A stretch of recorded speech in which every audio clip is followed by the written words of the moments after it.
నమస్తే V3 news కు స్వాగతం. నేను మారుతీరా. ఇక ముందుగా బులెటిన్ లో హెడ్లైన్స్ చూద్దాం. శాంతి భద్రతల పరిరక్షణలో తెలంగాణ దేశానికే ఆదర్శం. పోలీసు ఉన్నతాధికారులతో నిర్వహించిన సమావేశంలో వెల్లడించిన సీఎం కేసీఆర్. ఖమ్మం ఎన్ఎస్పీ కాలువ కట్టను ప్రజల ఆరోగ్య రీత్యా సుందరీకరిస్తాం ప్రకటించిన రవాణా శాఖ మంత్రి పువ్వాడ అజయ్ కుమార్. మహబూబాబాద్ జిల్లా డోర్నకల్ మండలంలో కళ్యాణలక్ష్మి చెక్కుల పంపిణీ లబ్ధిదారులకు అందజేసిన డోర్నకల్ నియోజకవర్గ ఎమ్మెల్యే డిఎస్ రెడ్యానాయక్. హనుమకొండ యువ తెలంగాణ పార్టీ ఎమ్మెల్సీ ఎన్నికల సన్నాహక సమావేశం. తనకు ఓటు వేసి గెలిపించాలని కోరిన working president Rani Rudrama. Covid పరీక్షలు నిర్వహించిన వారికి ఘన సన్మానం. కరోనా సమయంలో ధైర్యంగా సేవలందించారని కొనియాడిన Indian red cross society Hyderabad branch సభ్యులు. ఇక ఆ బులెటిన్లో డీటెయిల్స్ చూస్తే శాంతి భద్రతల పరిరక్షణలో తెలంగాణ దేశానికే ఆదర్శమని తెలంగాణ సీఎం కేసీఆర్ అన్నారు. శాంతి భద్రతలపై సీఎం కేసీఆర్ సమీక్షా సమావేశం నిర్వహించారు.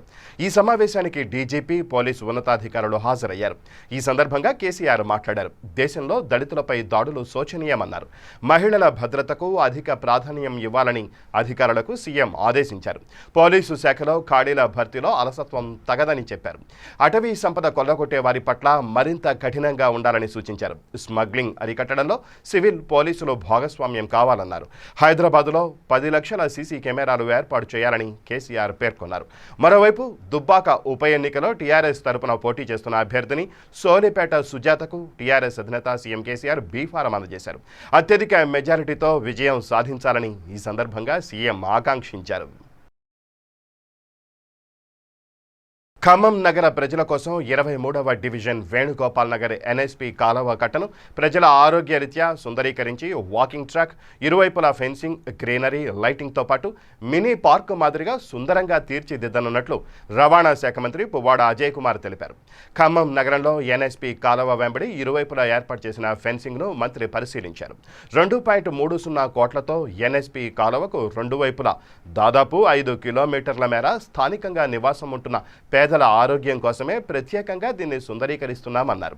పిల్లలు ఆడుకోవడానికి వాకింగ్తో పాటు ఆహ్లాదం కల్పిస్తామన్నారు. కాలువ వెంబడి కొనసాగుతున్న పనుల వేగం పెంచాలని జిల్లా కలెక్టర్ ఆర్వి కర్ణన్కు సూచించారు. ఈ నివసించే ప్రాంతాల్లో చాలా మందికి ఎవరికి కూడా ఇళ్లకు పట్టా ఉండదు, కాగితం ఉండదు. ఎప్పటి నుంచో ఉన్నారు. కొంతమందికి ఎవరికైనా ప్రైవేట్గా ఏమైనా రిజిస్ట్రేషన్ అయితే తప్పితే ఎవరికి వాళ్ళు మున్సిపల్ నెంబర్ ఉంటుంది, కాగితాలు ఉండవు. దాన్ని ఎవరైనా వాళ్ళ పిల్లల చదువుల కోసము, పెళ్లిళ్ళ కోసము అమ్ముకున్నామంటే అది రిజిస్ట్రేషన్ కాదు. ఓ తెల్ల కాగితం మీద 10 రూపాయల స్టాంప్ పేపర్ మీద రాసుకోవాలి. ఇక్కడ గజంలో 15,000, 20,000 ఉన్నది 5,000, 6,000 కొనుక్కుంటాడు. ఎందుకంటే అది రిజిస్ట్రేషన్ కాదు కాబట్టి. ఇట్లాంటి పేదవాళ్ళకి న్యాయం జరగాలంటే ఏం చేయాలంటే వానికి ఆస్తి హక్కు పత్రం రావాలి. నువ్వు ఎన్ని గజాల్లో ఉన్నావు, 70 గజాల్లో ఉండని, 100 గజాల్లో ఉండని, దాంట్లో చిన్న ఇల్లు వేసుకొని ఉండని, 300 అడుగుల 400 అడుగుల్లో చిన్న ఇల్లు ఉందని, దానికి మీకు హక్కు పత్రం ఇచ్చే విధంగా ఇవాళ కేసీఆర్ గారు నిర్ణయం చేసుకొని కొన్ని కోట్ల మంది ప్రయాణించడానికి తెలంగాణ రాష్ట్ర వ్యాప్తంగా మరి దీనివల్ల ఉపయోగం జరుగుతుంది. మన ఖమ్మం పట్టణంలో కూడా దాదాపు 67,000 ఇళ్లకు మున్సిపల్ నెంబర్లు ఉన్నాయి. ఇంకో 10,000 ఇళ్లకు మున్సిపల్ నెంబర్ లేవు. వాటన్నిటికి కూడా మున్సిపల్ నెంబర్ వేపించి మరి పేదవాళ్ళు నివసించే ప్రాంతం అది గవర్నమెంట్ ల్యాండ్ లో వాళ్ళు ఇల్లు కట్టుకున్నా, పట్టా ల్యాండ్, ఇంతకుముందు అసైన్మెంట్ ల్యాండ్ అయినా, లేకపోతే ఇంకోటి అయినా కాలువలు వేసుకునేదానికి కానీ, లేకపోతే ఇతర అన్నిటికి కూడా పేదవాళ్ళందరికీ ఆస్తి హక్కు పత్రం ఇచ్చే కార్యక్రమమే ఈ నూతన రెవెన్యూ చట్టం ద్వారా కేసీఆర్ గారు తీసుకొచ్చిన విప్లవాత్మకమైన మార్పు. తద్వారా రేపు మీ పిల్లలకి చెందాలన్నా, లేకపోతే వాళ్ళ పెళ్లిళ్ళ కోసం అవసరం పడాలన్నా, వాళ్ళ చదువుల కోసం అవసరం పడాలన్నా పక్కాగా రేపు ధరణి వెబ్సైట్ వస్తుంది. ఆ ధరణి వెబ్సైట్ లో ఆన్లైన్ లో మీ పేరు మీద ఆ కాగితం ఎవరైతే మీ ఇంటి ముందు నిలబడి ఫోటో తీసుకొని ఆన్లైన్ లో ఎక్కించుకొని మున్సిపల్ నెంబర్ తో ఉన్నారో వాళ్ళ పేరు మీద ఆన్లైన్ లో ధరణి వెబ్సైట్ లో ఉంటుంది. ఈ కార్యక్రమం ద్వారా కేసీఆర్ గారు అటు రైతులకి చేసినంత డబుల్ మేలు పట్టణాల్లో ఉన్న పేదలకి, నగరాల్లో ఉన్న పేదలకి న్యాయం జరుగుతూ ఉంది. ఇంతకుముందు గతంలో అనేక పార్టీలు అవసరం వచ్చినప్పుడు ఏదన్నా ఎక్కడో గురి చేయించేది. ఆ గుడిసెలు వేయించిన తర్వాత 30 ఏళ్ళు 20 ఏళ్ళు ఆ గుడిసెలు పట్టాలి అని చెప్పి వాళ్ళని ధర్నాల కోసం రోడ్ల మీద తీసుకుపోయేది. ఆ జెండాలు పట్టుకోవాలి, రోడ్ల మీద వెళ్ళాలి. మహబూబాబాద్ జిల్లా డోర్నకల్ మండల కేంద్రంలో గల ఎంపీడీఓ కార్యాలయం నందు డోర్నకల్ నియోజకవర్గ ఎమ్మెల్యే డిఎస్ రెడ్జానాయక్ కళ్యాణ లక్ష్మి చెక్కులను లబ్ధిదారులకు పంపిణీ చేశారు. మహిళా రైతులకు వ్యవసాయ పరికరాలు అందజేశారు. ఈ సందర్భంగా రెడ్జానాయక్ మాట్లాడుతూ సీఎం కేసీఆర్ ప్రజలకు మేలు చేకూర్చే విధంగా అనేక రకాల పథకాలను ప్రవేశపెడుతున్నారని తెలిపారు. అదేవిధంగా రాబోయే ఎమ్మెల్సీ ఎన్నికల్లో ఓటు హక్కు కలిగిన ప్రతి ఒక్కరూ తమ ఓటు హక్కును వినియోగించుకోవాలని ఆయన కోరారు. ఈ కార్యక్రమంలో MPP Balunayak, municipal chairman Veeranna, ZPTC Kamala తదితరులు పాల్గొన్నారు. సర్పంచులు మరియు కౌన్సిలర్లు ఇంకా ఇతర పెద్దలు, అధికారులు ఈ కార్యక్రమానికి హాజరైనటువంటి సోదరీమణులు ఈరోజు 2-3 కార్యక్రమాలు, ముఖ్యంగా 2. ఒకటి 68 ఇప్పటి వరకు 3,75,00,000 ఇవ్వడం జరిగింది. ఇది అంతా కూడా ఇంకా చెప్పాలంటే సిఐఎఫ్ ఇప్పటి వరకు 2,75,00,000 రూపాయలు.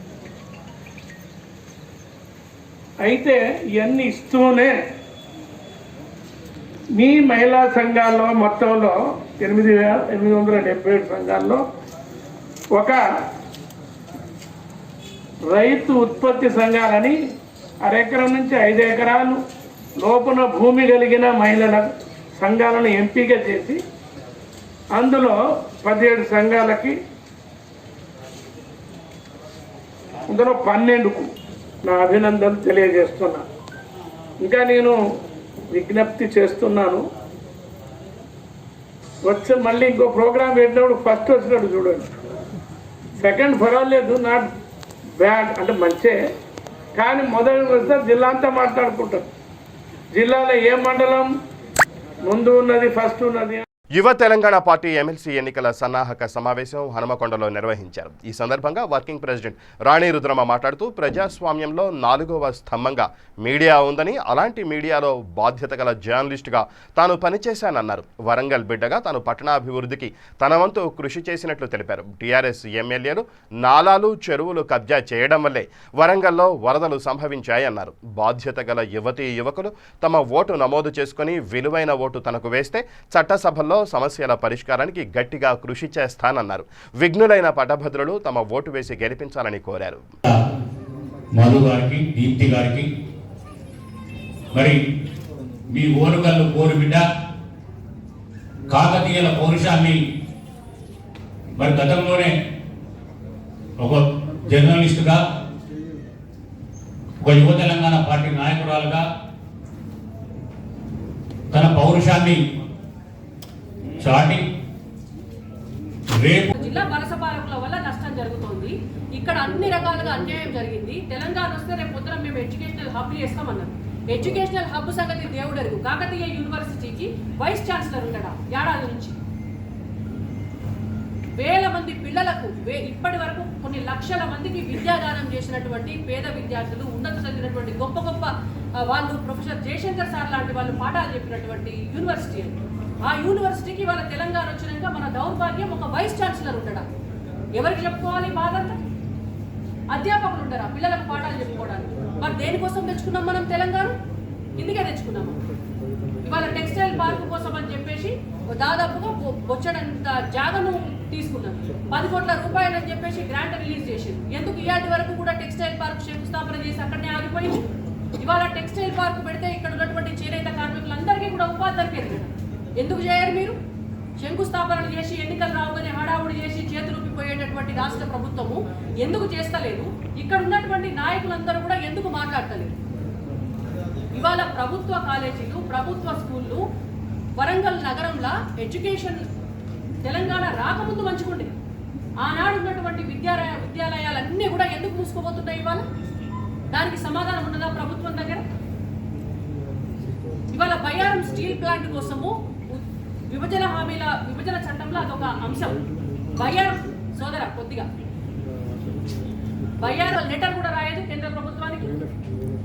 ఒకవేళ బయ్యారం స్టీల్ ప్లాంట్ కనుక జరిగి ఉండుంటే ఈ పాటికి కొన్ని వేల మందికి ఉపాధి దొరికేది. తెలంగాణకు సంబంధించినటువంటి ప్రత్యేకించి ఓరుగల్లుకు సంబంధించినటువంటి చాలా మంది యువకులకు కూడా ఉపాధి దొరికేది. ఎందుకు ఆ దిశగా ప్రభుత్వం ముందడుగు వేయదు? మీరు చదువును సర్వనాశనం చేస్తుంది, మీరు ఉపాధి అవకాశాలను తేకపోతుంది. ఇక కాజుపొట్ట రైల్వే కోచ్ ఫ్యాక్టరీ ఉంది, దానికోసం ఎప్పుడన్నా మాట్లాడినరా ఇక్కడ ఉన్నటువంటి ఎంపీలు? అంటే ఏం చేస్తున్నారు మీరు? పార్లమెంటుకు పోయి చేసేటటువంటి పనేంటి? ఎందుకు మీరు ముఖ్యమంత్రి గారి దగ్గరికి పోయి, ప్రగతి భవన్ దగ్గరికి పోయి మరి మా జిల్లా ఇట్లా అవుతుంది అని ఎందుకు ప్రశ్నించారు? ప్రజల పక్షాన ఎందుకు మాట్లాడారు? ఇట్లా మాట్లాడుకుంటూ పోతే ఇవాళ తెలంగాణలో నిజంగా అంటే మనసుకి బాధ అవుతుంది. తెలంగాణ రాష్ట్రం అంతా తిరుగుతాం కావచ్చు, మా రాజకీయ పార్టీ తెలంగాణలో ఉన్నటువంటి ప్రతి జిల్లాలో ఉంది కావచ్చు, నేను తెలంగాణ బిడ్డనని చెప్పుకుంటా కావచ్చు. కానీ ఇవాళ ముఖ్యమంత్రి గారికి వాళ్ళ స్వస్థలాల మీద ఉన్నటువంటి, వాళ్ళ గజ్వేల్ మీద, వాళ్ళ సిద్దిపేట మీద, ఆయనకు బంధువులు, ఆయన కులపోళ్ళు ఉన్నటువంటి కరీంనగర్ మీద ఉన్న ప్రేమల 10% కూడా ఇలా వరంగల్ మీద లేదు. అభివృద్ధి చెంది ఒకనాడు అభివృద్ధి చెంది సామ్రాజ్యంగా వెలిగినటువంటి వరంగల్ ఇవాళ ఇంత పునారిల్లిపోయి మొత్తం అభివృద్ధికి మీదికి పోవాల్సినటువంటిది కిందికి పోతుంది. Indian red cross society Hyderabad branch ఆధ్వర్యంలో కోవిడ్ పరీక్షలు నిర్వహించిన వారిని సన్మానించారు. దీనిలో భాగంగా నేషనల్ హెడ్ క్వార్టర్ ఢిల్లీ నుంచి వచ్చిన సభ్యులు హైదరాబాద్ డిస్టిక్ నుంచి వచ్చిన మాస్కులు, శానిటైజర్లు అందజేశారు. ఈ కార్యక్రమంలో సుజాత, సుమలత, పుష్పలతను స్థానిక corporator A Aruna, Hyderabad general secretary Madan Mohan, Hyderabad district chairman M Bheemreddy, doctor S Lakshmi, NV Mallikarjun, మండల కన్వీనర్ మునేర్ పాషా సన్మానం చేశారు. అనంతరం కార్పొరేటర్ అరుణ మాట్లాడుతూ కరోనా సమయంలో కరోనా బాధితులకు ధైర్యంగా సేవలందించిన సిబ్బందిని అభినందించారు.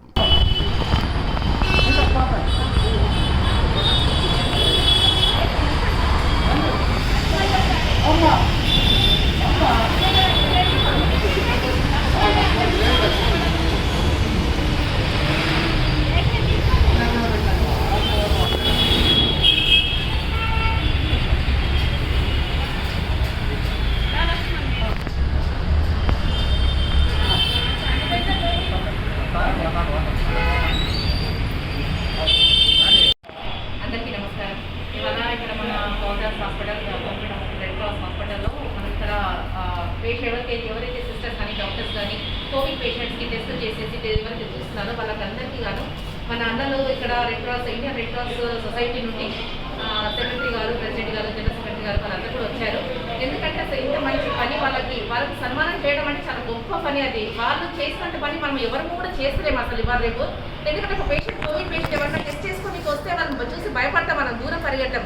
అటువంటిది వాళ్ళ ప్రాణాలకు తెగించి సైతం వాళ్ళు ముందుకు వచ్చి వాళ్ళు టెస్ట్ చేస్తున్నారు. వాళ్ళకందరికీ పాజిటివ్ వచ్చినా నెగిటివ్ వచ్చినా ఇమీడియట్గా వాళ్ళు చెప్పేస్తున్నారు. కాబట్టి వాళ్ళని ఎంత చేసినా, వాళ్ళకి ఎంత సన్మానం చేసినా, ఎంత అభినందించినా కానీ చాలా తక్కువే వాళ్ళకి. కాబట్టి మనం కూడా వాళ్ళకు సహకరించి మనకు తోచిన సహాయం వాళ్ళకు చేయాలనేసి ఇప్పుడు ఇక్కడ మనము వైద్య సోప్స్, మాస్క్లు మరియు మళ్ళీ శానిటైజర్ బాటిల్ వాళ్ళకి ఇవ్వడం జరిగింది. వాళ్ళని మంచిగా మనం చూసుకుంటే వాళ్ళు కూడా వచ్చిన పేషెంట్స్ కూడా మంచిగా చూసుకుంటారు. ఇంత మంచి కార్యక్రమాన్ని మా దగ్గర పెట్టినందుకు చాలా థ్యాంక్స్ అన్న. మీ అందరికీ కూడా మనస్ఫూర్తిగా. నా పేరు మామిడి Bheema Reddy, Indian red cross society Hyderabad district chairman. మేము ఈ యొక్క కరోనా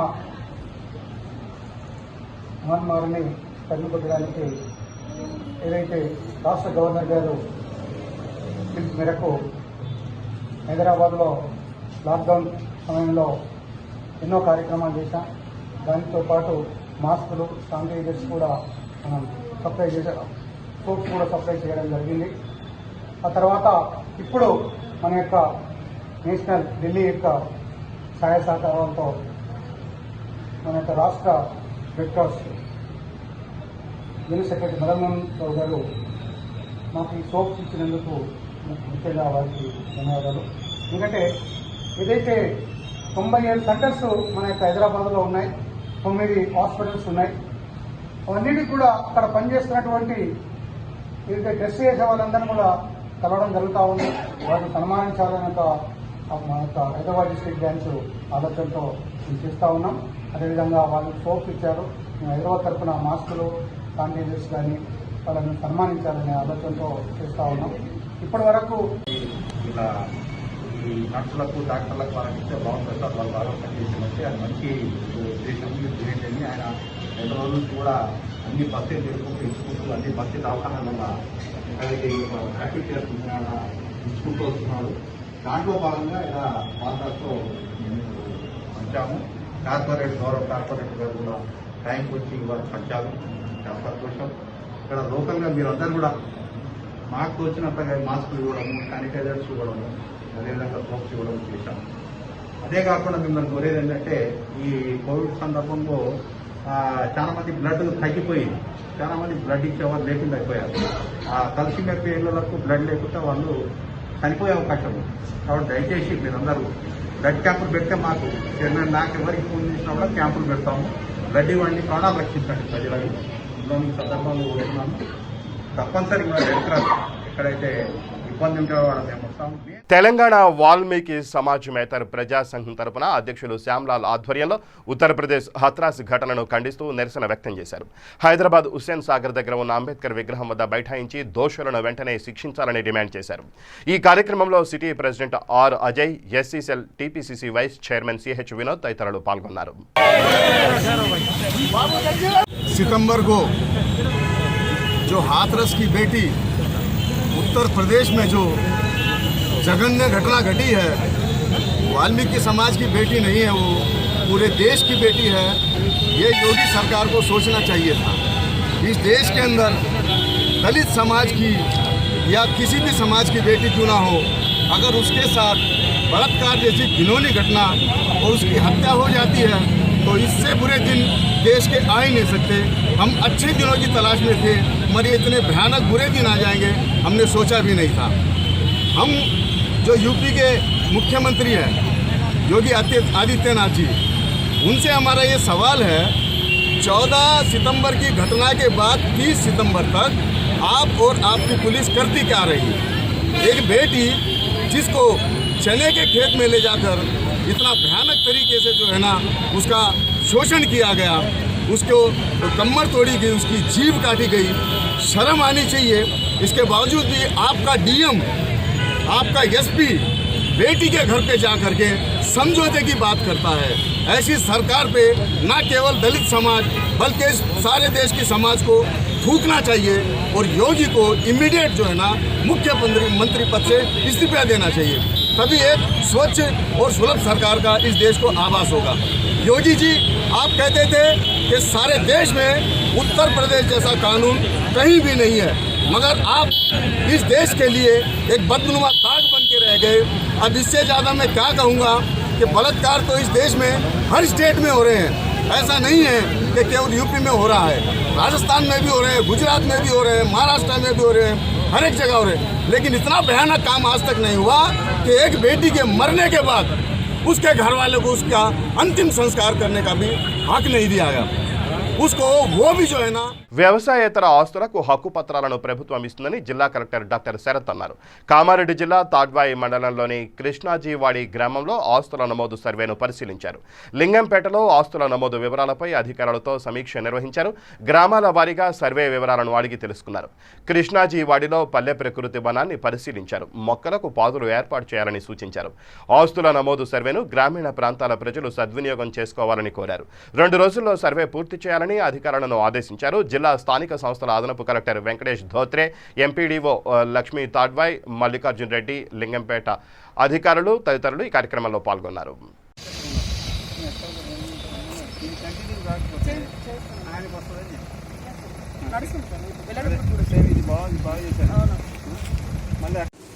ప్రతి గ్రామంలో ఒకటి, మున్సిపాలిటీకి ఎక్కువ ఉండదు, ఒక 5 టీలు, వార్డు ఒకటి, మనకి 80 టీములు, 80 వార్డులు ఉన్నాయి జిల్లాలో. 49 మన కామారెడ్డి, ఇక్కడ 12, అక్కడ 19 బాన్స్వాడ, సో 80. సో ఆ విధంగా 80 టీములు వార్డు వైజ్ కూడా పెట్టడం జరిగింది. సో మంచిగా జరుగుతుంది. మీరు చెప్పండి. ఎవరైతే లైవ్ ఉన్నారో వాళ్ళందరినీ ఫస్ట్ టార్గెట్ చేసి వాళ్ళ దగ్గరికి వెళ్ళి చేస్తున్నాం సార్. ఇప్పుడు అందులో నుంచి కొన్ని ఎక్కడ ఇష్యూస్ ఉన్నాయంటే కనుక కొన్ని ఎవరైతే లైవ్ ఉన్నారో వాళ్ళు ఇంకా డంప్ అవ్వలేదు డేటా. ఏవైతే డెత్స్ ఉన్నాయో ఆ డెత్స్ కూడా ఇప్పుడు మనం ఇమీడియట్లీ చేయలేము సార్. అది కొన్ని మీకు ఇన్స్ట్రక్షన్స్ ఏమున్నాయమ్మా? కదా, అంటే ఒక ఇల్లు కావచ్చు, ఒక ఆఫీస్ కావచ్చు, ఒక ఓపెన్ ఏరియా కావచ్చు, వాటెవర్ కదా, all assessments just on self. వారికి ఒక భూమికి ఒక హక్కు వస్తుంది. ఆ హక్కు ద్వారా వారికి బ్యాంక్ లోన్ కానీ ఇతరితర అన్ని సదుపాయాలు వస్తాయి. సో కాబట్టి దీన్ని ప్రజలు మంచిగా ప్రతి ఒక్కరూ ఇప్పటి వరకు వ్యవసాయేతర భూమికి ఎలాంటి పత్రం మనం గవర్నమెంట్ నుంచి వాళ్ళు అనుకున్నదే ఉంది కానీ మనకు లేదు. సో కాబట్టి మంచి అవకాశం. సో కాబట్టి వాళ్ళు ఈ వ్యవసాయేతర భూమికి సంబంధించిన వివరాలు మాకు చెప్పి దాని ద్వారా వాళ్ళకు పాస్బుక్ రావడానికి అవకాశం ఉంది, హక్కు పత్రం రావడానికి అవకాశం ఉంది. కాబట్టి అందరూ దీన్ని సద్వినియోగం చేసుకోవాలి. అండ్ ప్రతి గ్రామ పంచాయతీలో పంచాయత్ సెక్రటరీ గారు అండ్ టీం అక్కడ ఉంటారు. సో వారి ఇంటింటికి వస్తారు. నిజామాబాద్ కలెక్టర్ కార్యాలయంలో జిల్లా collector C Narayana Reddy media సమావేశం నిర్వహించారు. ఈ సమావేశంలో ఎమ్మెల్సీ ఎలక్షన్కు సంబంధించి తీసుకోవాల్సిన భద్రతా చర్యలు, కార్యక్రమాల నిర్వహణ గురించి వివరించారు. ఇక్కడ ఈ పీరియడ్ లో model code of conduct very important. Model code of conduct లో భాగంగా డిస్ట్రిబ్యూషన్ సెంటర్ దగ్గర, రిసెప్షన్ సెంటర్ దగ్గర, హైదరాబాద్ బోయిన్పల్లిలో గల కామరీ బజార్ వెళ్లడానికి ప్రజలు తీవ్ర ఇబ్బందులు పడుతున్నారు. కామరీ బజార్ క్రాస్ రోడ్డు వద్ద జంక్షన్ మార్చాలని కోరుతున్నారు. అలాగే కామరీ బజార్లో చిరు వ్యాపారాలు చేసే వ్యాపారస్తులు కూడా ఇబ్బందులు ఎదుర్కొంటున్నారు. సమస్య పరిష్కరించమని స్థానికులు కోరుతున్నారు.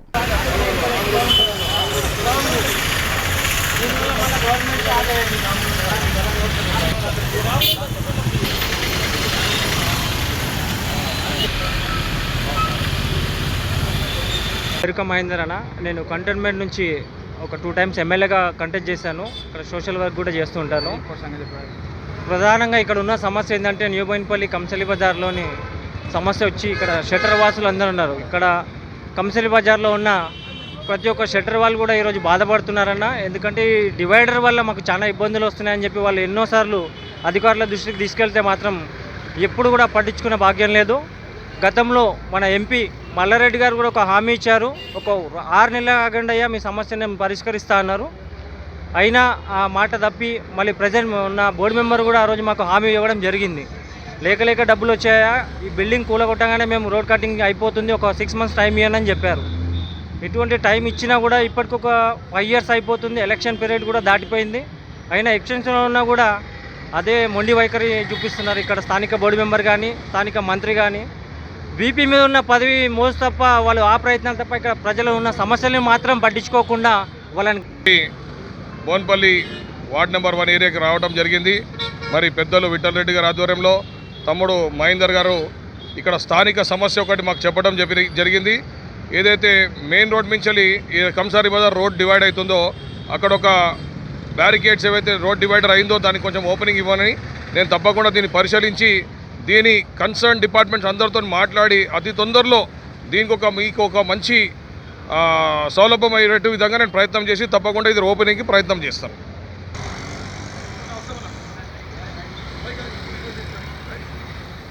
రాజన్న సిరిసిల్ల జిల్లా గంభీరావుపేట మండల కేంద్రంలో కాంగ్రెస్ నాయకులు చీటి ఉమేశ్రావు జన్మదినం సందర్భంగా గంభీరావుపేట మరియు ఎల్లారెడ్డిపేట మండలాలలోని సుమారు 80 మంది ప్రైవేటు ఉపాధ్యాయులకు నిత్యావసర సరుకులు పంపిణీ చేశారు. ఈ సందర్భంగా ఉమేశ్రావు మాట్లాడుతూ ప్రైవేటు ఉపాధ్యాయులకు 6 మాసాల నుంచి పాఠశాలలో మూతపడి జీతాలు ఇవ్వకపోవడంతో చాలా ఇబ్బందులు పడుతున్నారన్నారు. ప్రైవేటు ఉపాధ్యాయులు ఇబ్బందులు పడుతుంటే నియోజకవర్గ మంత్రి అయ్యుండి స్వయానా ముఖ్యమంత్రి కొడుకైన కేటీఆర్ 1 kg బియ్యం ఇవ్వలేని పరిస్థితుల్లో ఉన్నారని ఎద్దేవా చేశారు.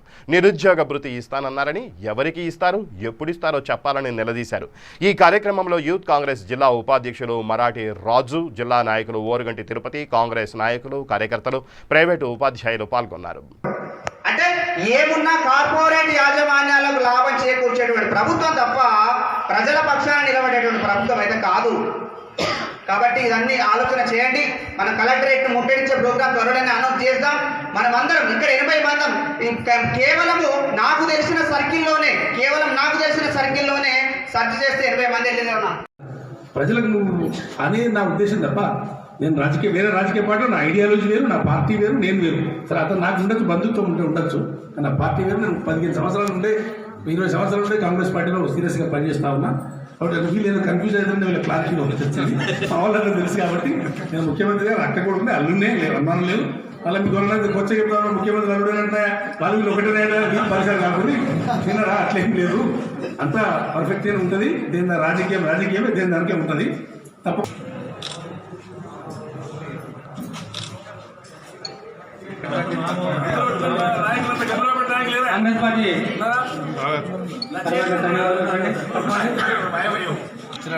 టీచర్స్ వాళ్ళకు మేము గంభీరాపేట మండల్, ఎలాయపేట మండల్ సంబంధించి ప్రైవేట్ విద్యాలయాల్లో ఉన్నటువంటి ఉద్యోగులందరూ కూడా గత 6 మాసాల నుండి కరోనాతో తీవ్రమైనటువంటి ఆర్థిక సంక్షోభంలో కూరుకుపోయినటువంటి యొక్క కుటుంబాలను ఆదుకోవాలనేటువంటి ఒక ఆలోచనతో కాంగ్రెస్ పార్టీ ఈరోజు ఈ యొక్క సరుకుల పంపిణీ కార్యక్రమం చేపట్టింది. ఆ చేపట్టిన సందర్భంలో ఈ మండలంలో ఈ కార్యక్రమం నిర్వహించిన విషయం మీ అందరికీ తెలిసింది. అదొకటి, నిరుద్యోగ యువత అనేటువంటి వాళ్ళు మన ప్రజల్లో ఉన్నటువంటి వాళ్ళే, మన విద్యావంతులే, మనకి విద్య చెప్పేటువంటి వాళ్ళే. మరి వాళ్ళ విషయంలో ఇంత నిర్లక్ష్యం ఈ ప్రభుత్వానికి పనికిరాదు. ప్రభుత్వం ఆదుకునే ఒక బాధ్యత ఉంటుంది. అది మంత్రి గారు కావచ్చు, కానీ ఇంకెవరైనా కావచ్చు, ఏ రకంగా అయినా మరి ఈ ఉన్నటువంటి ప్రాతినిధ్యం వహించేటువంటి నాయకత్వం ఎవరైతే ఉంటో వాళ్ళు ఆదుకునే బాధ్యత ఉంటుంది. మరి ఆ విషయంలో నిర్లక్ష్యం వహిస్తున్నారనేటువంటి ఒక ఆవేదన అందరికీ ఈరోజు మీ అందరు మీడియా ముందే వ్యక్తం చేసినటువంటి విషయం మీరందరికీ తెలిసిందే. కాబట్టి ఇక్కడ సరే ఈ అంశం మేము ప్రధానంగా ఈ సామాజిక అంశం కాబట్టి ఇది మనం బాధ్యతతో చొరవతో తీసుకొని చేయాల్సింది కాబట్టి మేము మీ దృష్టికి తెస్తున్నాం. ఇక్కడ రాజకీయం కార్యక్రమం, మేము రాజకీయం చేయడానికి సిద్ధంగా లేవు. రాజకీయ అంశాలు మాట్లాడటం ఆ ఇష్యూ వేరు. కాబట్టి నేను ముఖ్యంగా నన్ను కోరేది ఏంటంటే ఇప్పుడు ఈ నిరుద్యోగ యువతకు సంబంధించి మీరు బాగా శ్రద్ధ తీసుకోవాల్సిన అవసరం ఉంది. మరి ఈ ప్రైవేట్ వాళ్ళకు కూడా ఇక్కడ మనకి జీతాలు వచ్చే అవకాశం వస్తలేవు. కాబట్టి మీరు ఆర్థికంగా సమాజ శాంతిని కాపాడడం అంటే సంఘ వ్యతిరేక శక్తులు విచ్ఛిన్నకర మూకను కట్టడి చేస్తూ ముందుకు సాగడమేనన్న విషయాన్ని గుర్తుంచుకొని క్రమశిక్షణతో పనిచేస్తూ పోలీసు వృత్తికి చక్కటి గుర్తింపు తీసుకురావాలని మహబూబ్ నగర్ అడిషనల్ కలెక్టర్ తేజస్ నందలాల్ పవార్ తెలిపారు. పోలీస్ కానిస్టేబుల్ శిక్షణ పూర్తి చేసుకున్న 230 మంది యువ కానిస్టేబుళ్లకు జడ్చర్ల పోలీసు శిక్షణా కేంద్రంలో దీక్షాంత్ పెరేడ్ జరిగింది. ఈ కార్యక్రమానికి ముఖ్య అతిథిగా హాజరైన అడిషనల్ కలెక్టర్ మాట్లాడుతూ బాధితులకు, పేద ప్రజలకు సేవలందించే గొప్ప అవకాశం పోలీసులకు, ముఖ్యంగా కానిస్టేబుళ్లకు ఎక్కువగా లభిస్తుందని, ఇటువంటి అరుదైన అవకాశాన్ని ఉపయోగించుకోవాలని సూచించారు. శిక్షణా కాలంలో నిర్వహించే పలు పరీక్షలలో ఉత్తమంగా నిలిచిన కానిస్టేబుళ్లు రాజశేఖర్, రవి, రజనీకాంత్, రమేష్ మరియు పెరేడ్ కమాండర్గా చక్కటి నైపుణ్యం ప్రదర్శించిన చంద్రశేఖర్లకు ముఖ్య అతిథి చేతుల మీదుగా విజేత పురస్కారాలను అందజేశారు. ఈ కార్యక్రమంలో డిఎస్పీలు G Sridhar, CH Lakshminarayana, T Bhupal, ఇన్స్పెక్టర్లు, అధికారులు, ఇతర సిబ్బంది పాల్గొన్నారు. భాస్కర్ రావు గారు, దెన్ టి సాయి మనోహర్ గారు, టి మల్లారెడ్డి గారు, పి రాఘవరావు గారు,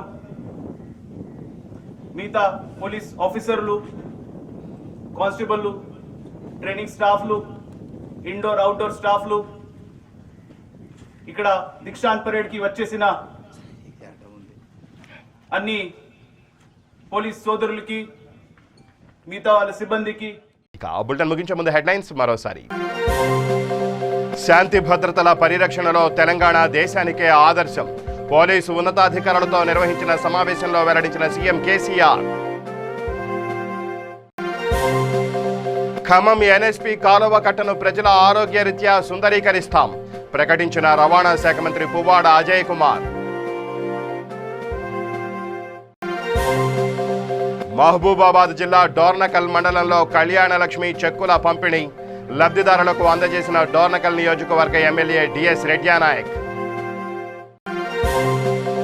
హనుమకొండ యువ తెలంగాణ పార్టీ ఎమ్మెల్సీ ఎన్నికల సన్నాహక సమావేశం. తనకు ఓటు వేసి గెలిపించాలని కోరిన working president Rani Rudrama. Covid పరీక్షలు నిర్వహించిన వారికి ఘన సన్మానం. కరోనా సమయంలో ధైర్యంగా సేవలందించారని కొనియాడిన Indian red cross society Hyderabad branch సభ్యులు. ఇవి ఈ బులెటిన్ విశేషాలు. మరిన్ని న్యూస్ అప్డేట్స్ కోసం చూస్తూనే ఉండండి V3 న్యూస్. లక్ష్యం సమాజ హితం.